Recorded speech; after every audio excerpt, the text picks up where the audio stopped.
দেশে থাকা মানুষগুলো ভাবে আসলে দূরপ্রবাসে গেলেই হয়তো লক্ষ লক্ষ টাকা, আর টাকা থাকলেই হয়তো সুখ।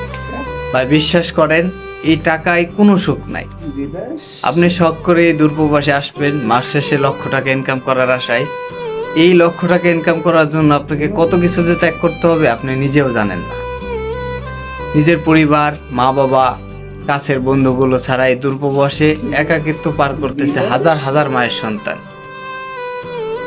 একাকিত্ব জীবন যে কি কঠিন একজন প্রবাসীকে জিজ্ঞান, বুঝতে পারবেন।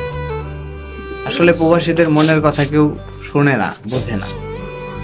যখন একটা মানুষ শখ করে এই দূরপ্রবাসে আসে তখন সে বাস্তবতা বোঝে।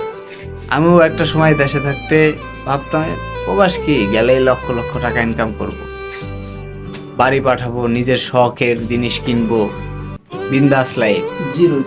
আসার পরে এখন মনে হইতেছে যে দেশে ফেরাটাই অনেক বড় স্বপ্ন। চাইলেও দেশে ফিরতে পারতেছি না, কারণ এই প্রবাসে যতটা আসা সহজ ততটা যাওয়া কঠিন। হ্যাঁ, আর মাস শেষে যে লক্ষ টাকা দেখতেছেন না, এই টাকাটার পিছনেও হাজারো পরিশ্রম করতে হয়।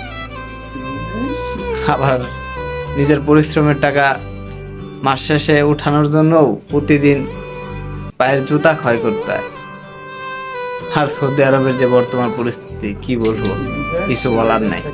তো যারা শখ করে প্রবাসী হতে চাচ্ছেন, প্রবাসে আসতে চাচ্ছেন, ভাই ধৈর্য ধরার ক্ষমতা থাকলে প্রবাসী হয়ে, তাছাড়া প্রবাসে আইসেন।